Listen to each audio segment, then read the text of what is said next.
এই কଣ୍ଟାপাড়ା ଅଞ୍ଚଳବାସୀ। କ'ଣ ପାଇଁ ଆପଣ ଆନ୍ଦୋଳନ 3-4 ଦିନ ହେଲାଣି ଆପଣ ଅନଶନରେ ବସିଛନ୍ତି, କ'ଣ କହିବାକୁ ଚାହିଁବେ? ଆମେ ଧାରଣା ଦେଇଛୁ, ପୂର୍ବ ଲିଖିତ ଅଭିଯୋଗ ଅନୁସାରେ ଆମେ ବସୁଛୁ। ଆଜିକି 3 ଦିନ ହେଇଗଲା, କୌଣସି ଅଫିସର ଆମ ସହିତ ଆସିକି ଯୋଗାଯୋଗ କଲେ ନାହିଁ। ଆମେ ଧାରଣାସ୍ଥଳରେ ବସି ରହିଛୁ ଏଇଥିପାଇଁ ଯେ ସରକାରଙ୍କ ରାଜସ୍ୱ ଆଦାୟ ହେବା ଆମର ହେଲା ମୂଳ ଲକ୍ଷ୍ୟ। ଏଠି କିନ୍ତୁ କଣ୍ଟାପାড়ାରେ ଭିନ୍ନ ଧରଣ ଦେଖାଗଲା, ଯେଉଁଟାକି କଣ୍ଟାପାড়ା ତହସିଲ ଅଧୀନରେ ଅନେକ ଗୁଡ଼ିଏ ଘାଟ ଚାଲୁ ରହିଛି। ତନ୍ମଧ୍ୟରୁ ସବୁ ଘାଟଗୁଡ଼ିକୁ ବିଭିନ୍ନ ପ୍ରକାର କ୍ଲୁ ଦେଖାଇ ବନ୍ଦ କରାଯାଇ ଗୋଟିଏ ଘାଟକୁ ପ୍ରାଧାନ୍ୟ ଦିଆଯାଇଛି। ଏଥିରୁ ସ୍ପଷ୍ଟ ପ୍ରମାଣ ହୋଇଯାଉଛି କଣ୍ଟାପାড়ା ଅଞ୍ଚଳବାସୀ ଏତେ ମୂର୍ଖ ନୁହେଁ ଯେ ଜାଣିପାରିବେନି କ'ଣ କରାଯାଉଛି। ଏଥିରୁ ସ୍ପଷ୍ଟ ପ୍ରମାଣ ଦେଖାଯାଉଛି ଯେ ତୀର୍ଥପଡ଼ା ଘାଟ ପ୍ରତି ଆଙ୍କର ପ୍ରାଧାନ୍ୟ ଦିଆଯାଉଛି। ତା ପଛରେ କିଏ ଅଛି କ'ଣ ଅଛି ସେଇଟା ସମୟ ସାପେକ୍ଷ, କିନ୍ତୁ କଦଳୀରେ ଠାକୁରରେ କିଏ ନା କଦଳୀ ଖାଇ ନେଉ ନ୍ୟାୟରେ ତହସିଲଦାର ମ୍ୟାଡ଼ାମ୍ ଏଥିରେ ପଡ଼ୁଛନ୍ତି ଯେ ତାଙ୍କ ଅଧୀନରେ ତାଙ୍କ ବିନା ଦସ୍ତଖତ ତ ଘାଟ ଚାଲିବ ନାହିଁ। ତେଣୁକରି ଗୋଟିଏ ଘାଟ ଠିକ୍ ନିୟମ ମାନିଛି, ଆଉ ସବୁ ଘାଟଗୁଡ଼ିକ ପାଇଁ ନିୟମ। ଏହା କଣ୍ଟାପାড়ା ଅଞ୍ଚଳରେ ପ୍ରଶ୍ନବାଚୀର ସୃଷ୍ଟି ହୋଇଛି। ବର୍ତ୍ତମାନ କ'ଣ ସବୁ ସମସ୍ୟା ହେଉଛି ଘାଟ ଦ୍ୱାରା, କ'ଣ ସମସ୍ୟା ହେଉଛି ଚାଲିବା ଦ୍ୱାରା, ଯେ କ'ଣ ପାଇଁ ଘାଟ ଚାଲିପାରୁନି, କ'ଣ ପାଇଁ ଗୋଟିଏ ଚାଲୁଛି ଆଉ କ'ଣ ପାଇଁ ଚାଲୁନି? ଅନ୍ୟମାନେ ଆମେ ଭାବି ରହୁଛୁ ଯେ ଏଥିରେ ଉଚ୍ଚ ପଦସ୍ଥ ଅଧିକାରୀମାନେ ଅଂଶୀଦାର ଥିବାରୁ ସେ ଘାଟଟି ସୁରକ୍ଷିତ ଚାଲିଛି। ଯାହାକୁ ନିଜେ ପ୍ରଶାସନ ପ୍ରୋଟେକ୍ସନ୍ ଦେବ, ତା ଅନ୍ୟମାନଙ୍କୁ ପ୍ରଶାସନ ହଇରାଣ କରିବ, ସେ କେମିତି ଚାଲିପାରିବେ? ଶୁଣାଉଛି ଆପଣ ମଧ୍ୟ ଗୋଟେ ନିର୍ଦ୍ଦିଷ୍ଟ ଘାଟ ସହିତ ସମ୍ପୃକ୍ତ, କିନ୍ତୁ ସେ ଘାଟ ବନ୍ଦ କରାଯାଇଛି। କିନ୍ତୁ ଅନ୍ୟ ଯେଉଁ ଘାଟ ଚାଲିଛି ଆପଣ କ'ଣ ପାଇଁ ବନ୍ଦ କରାଯାଇଛି, ଅନ୍ୟମାନଙ୍କୁ କ'ଣ ପାଇଁ ବନ୍ଦ କରାଯାଇନି? ଆମେ କହୁନୁ, ଆମେ ଭୁଲ ଯିଏ କରିଛି ତା ପାଇଁ ଦଣ୍ଡ ହଉ। ଆପଣ ବେଆଇନ କରିଛନ୍ତି, ବେଆଇନ ଆମେ ଦଣ୍ଡ ପାଇବୁ, ଅନ୍ୟମାନେ ବି ଦଣ୍ଡ ପାଇବା ଦରକାର।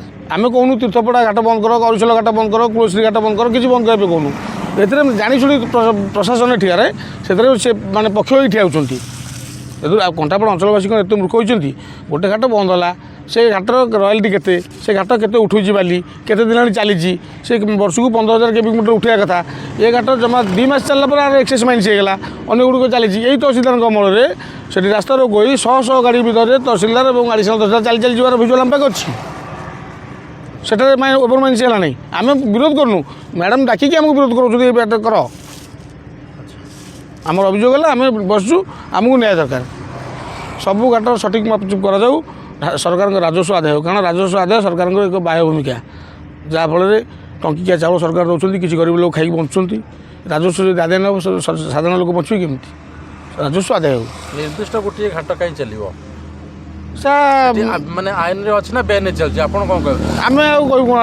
ରାଜସ୍ୱ ଲଟା ତ ସେମାନେ ପଢ଼ିକି ତହସିଲଦାର ହେଇଛନ୍ତି। ସବୁ ଘାଟ ବେଆଇନ ବନ୍ଦ କରାହେଲା, କିନ୍ତୁ ସେଇ ଘାଟଟି ଭଲରେ ଅଛି। ଠିକ୍ ଅଛି, ଆଇନଟା ରାଜସ୍ୱ ଲଟାକୁ ମ୍ୟାଡ଼ାମ୍ ପାସ୍ କରିଥିବ, ସେ ତହସିଲଦାର ହେଲେ। ଯଦି ରାଜସ୍ୱ ଲଟାକୁ ଆମେ ଠିକ୍ସେ ପଢ଼ିଥାନ୍ତୁ, ଆମେ ତ ତହସିଲଦାର ହେଇଥାନ୍ତୁ, ଆମେ କିଏ ବାଲିଘାଟକୁ ହେଇଥାନ୍ତୁ, ଆମେ ତହସିଲଦାର ହେଇଥାନ୍ତୁ। ତେଣୁ ଘାଟ ବନ୍ଦ ହେବା ଚାଲିବା ସେ ତାଙ୍କ ଉପରେ ନିର୍ଭର କରେ। କିଏ ଠିକ୍ରେ ଅଛି, କିଏ ଭୁଲ ଅଛି, ସେ ବିଚାର କରିବେ। ସିଏ ଆସୁ, ଉଚ୍ଚପଦସ୍ଥ ଅଫିସରମାନେ ଆସନ୍ତୁ, ତଦନ୍ତ କରନ୍ତୁ ସବୁ ଘାଟ। ତାଙ୍କ ପାଖେ ଅଭିଯୋଗ କରୁଛୁ, ତାଙ୍କ ଉପରସ୍ଥ ଅଫିସର ଆସନ୍ତୁ, ତଦନ୍ତ କରାଯାଉ, ତଦନ୍ତ ହେଇକି ଆମକୁ ନ୍ୟାୟ ଦିଆଯାଉ। 4 ଦିନ 3 ଦିନ ହେଲାଣି ଧାରଣା, ଆପଣ କେତେ ଦିନ ଯାଏଁ ବସିବେ ବୋଲି ଭାବେ? ଆମେ ନ୍ୟାୟ ନ ପାଇବା ପର୍ଯ୍ୟନ୍ତ ବସି ରହିବୁ। ଆମେ ଶାନ୍ତିପୂର୍ଣ୍ଣ ଭାବରେ ବସି ରହିବୁ, ଯେହେତୁ ଆମେ ଅଞ୍ଚଳବାସୀ। ସରକାରଙ୍କର ରାଜସ୍ୱ ଆଦାୟରେ ଆମର ମୁଖ୍ୟ ଭୂମିକା ଅଛି। ଆମେ ସରକାରଙ୍କ ରାଜସ୍ୱ ଆଦାୟରେ କୌଣସି ବାଧା ସୃଷ୍ଟି କରିନେଉ, ଶୃଙ୍ଖଳା ସହକାରେ ବସି ରହିଛୁ। ସର୍ବଶେଷରେ କ'ଣ ଆପଣ ଦାବି କ'ଣ କରିବେ? କ'ଣ ଦାବି? ଆମକୁ ନ୍ୟାୟ ଦରକାର। କେଉଁ ନ୍ୟାୟଟା କ'ଣ ଆପଣ ଚାହୁଁଛନ୍ତି? ଆମେ କହୁନୁ ଯଦି କାକୁଡ଼ି ଚୋର ଧରା ପଡ଼ୁଛି, ତାହେଲେ ମର୍ଡର ଆସାମିକୁ ଧରିକି ଜେଲ୍ ଦିଆଯାଉ। ଆଇନଟା ସମସ୍ତଙ୍କୁ ସମାନ ହେବ। ତଦନ୍ତ ଠିକ୍ ହେଉନି, ତଦନ୍ତ ଠିକ୍ ହେଉନାହିଁ, ତଦନ୍ତକୁ ବାଟବରଣା କରୁଛନ୍ତି ସରକାରଙ୍କ ସ୍ୱଚ୍ଛ ଶାସନ, ଏହା ପ୍ରମାଣ ସତ। କିନ୍ତୁ ଯେଉଁ ତଳସ୍ତରୀୟ କର୍ମଚାରୀମାନେ ଅଛନ୍ତି ତାର ବାଟ ପ୍ରତିବନ୍ଧକ ହୋଇ ବର୍ତ୍ତମାନ ସରକାରଙ୍କ ମୁଣ୍ଡବିନ୍ଧାର କାରଣ ହେଉଛନ୍ତି। ଅଞ୍ଚଳବାସୀ ଯେତେବେଳେ ତାତିବେ, ମ୍ୟାଡ଼ାମ୍ ଜାଣିବେ। ବର୍ତ୍ତମାନ ମ୍ୟାଡ଼ାମ୍କୁ ଜାଣା ହେଇନି, 3 ଦିନ ଆମେ ଏଠି ବସି ରହିଛୁ। 3 ଦିନ ଆମ ପଇସାରେ ବେତନ ନେବେ, ଆମକୁ ନ୍ୟାୟ ଦେବେନି, କାହାକୁ ଦେବେ? କାହା ପାଇଁ ସେଠି ପୋଷ୍ଟିଂ ହେଇଛନ୍ତି?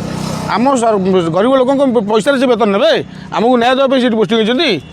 ପକ୍ଷପାତର ନିଶ୍ଚିତ ପକ୍ଷପାତ ଅଛି। ମ୍ୟାଡ଼ାମଙ୍କ ସହିତ ଆଉ କିଏ କିଏ ଅଛନ୍ତି ନା କ'ଣ ଆପଣ ଅଭିଯୋଗ କରିବେ? ସେଇଟା ମାନେ ତଦାରଖ ପରେ ଜଣାପଡ଼ିଯିବ କିଏ କିଏ ଅଛନ୍ତି।